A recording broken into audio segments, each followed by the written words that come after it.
Meet the Catholic Church, owners of a global child sex abuse scandal.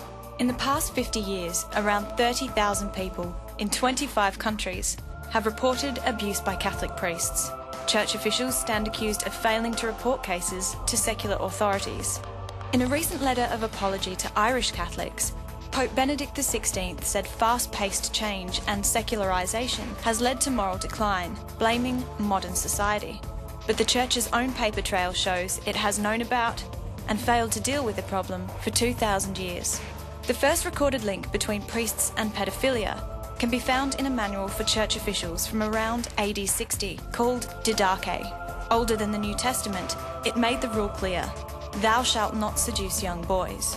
In 309, the Church's Council of Elvira, which dealt with issues of clerical marriage and celibacy, said, those who sexually abuse boys may not commune, even when death approaches. In the 8th century, the Penitential of St. Bede, a renowned scholar and monk, argued that clerics sodomizing children should be punished. In 1051, St. Peter Damian wrote the Book of Gomorrah, which complained of rampant child abuse and attempts to hide it by church superiors.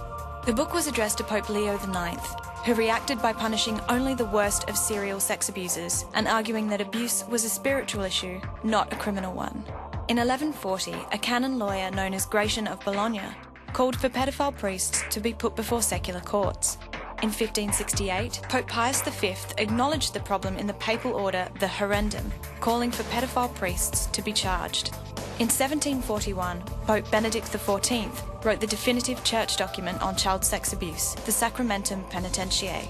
He recommended the problem be dealt with internally. Historians of the Church say that by the 17th century, a system of promoting and moving priests to avoid scandal had developed.